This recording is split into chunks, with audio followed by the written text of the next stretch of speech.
Esse é o episódio 49 e é o primeiro episódio da segunda parte do livro de Marcos. Então, a partir de agora, a gente vai ver um Jesus que faz coisas que ele nunca havia feito antes. E a gente, então, hoje vai ver Marcos 8, versículos 31 a 33. E a gente viu no episódio de ontem que os discípulos, através de Pedro, admitiram que Jesus era o Messias. Jesus precisava muito que os discípulos fizessem essa declaração, porque mostra que eles estavam prontos para ouvir verdades impopulares. E Jesus, então, continua a conversa e fala assim: ok, gente, agora que vocês já entenderam que eu sou o Messias e vocês estão todos de acordo com isso, eu preciso ensinar para vocês, então, o que é ou quem é o Messias de fato.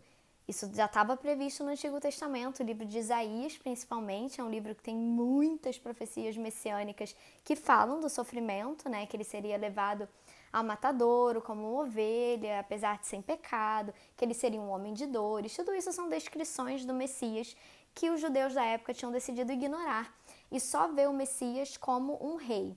O Messias era de fato rei, tanto rei pela linhagem real, né, quanto o rei do universo, mas ele não seria o rei temporal, né? O rei que se sentaria no trono de Davi de forma literal naquela época e reinaria.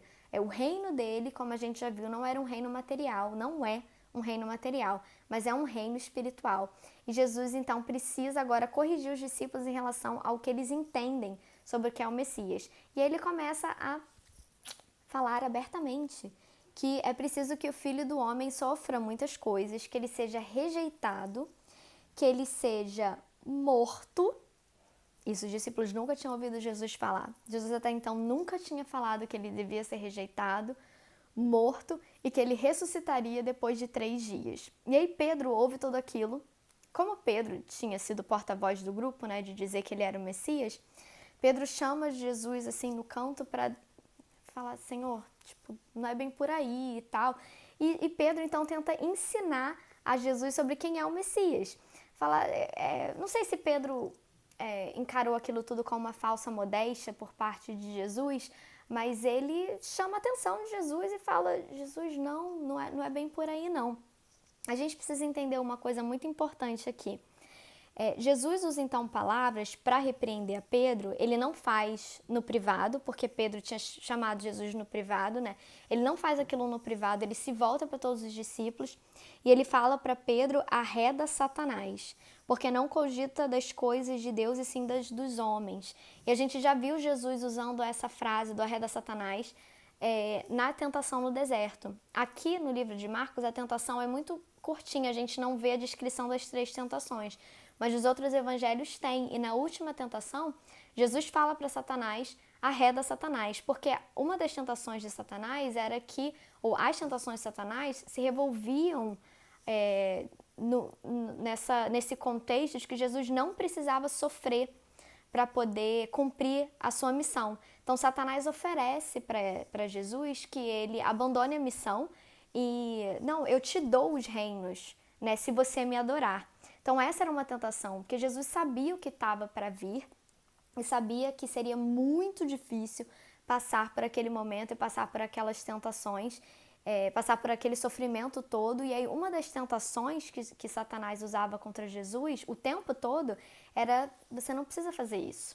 Eu te dou o reino. Esse aqui é o reino? Eu te dou o reino. Que isso é nada para mim, eu te dou se você me adorar. Então, isso era algo constante na vida de Jesus, né? Essa tentativa de desencorajar Jesus da sua missão, que só podia ser cumprida através do sofrimento, dor e ressurreição. Não tinha outra forma. Se Jesus abandonasse a missão, nós estaríamos perdidos, né? Não existiria remédio contra o pecado e Jesus não venceria a morte, né? Aquela morte final que a gente já conversou aqui. Então, quando Jesus repreende Pedro e chama Pedro de Satanás, o que ele quer dizer é que Pedro está, na verdade, divulgando as mesmas ideias e tentações de Satanás. Então, ele ali foi um instrumento. Há pouco tempo antes, ele tinha falado sobre que Jesus era o Messias, né? Ele foi um instrumento de proclamar a glória. E agora ele estava sendo um instrumento de Satanás para tentar a Jesus. E Jesus precisava que ele entendesse o quão sério isso era, que ele não podia se ater a seus próprios preconceitos e ideias preconcebidas, porque ele seria usado por Satanás para poder tentar destruir a obra de Jesus, e Jesus sabia o que estava motivando Pedro, mesmo antes de Pedro saber. Então, por isso que Jesus é tão duro, porque essa é a tentação da vida de Jesus, e ele precisava muito que os discípulos entendessem o que estava para vir, porque senão eles não estariam preparados para passar por aquilo.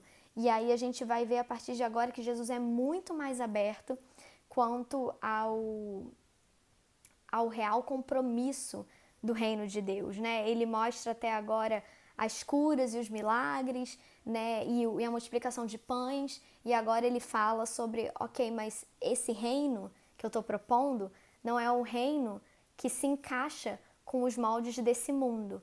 Então, você precisa estar pronto para ouvir o que de fato esse reino quer trazer.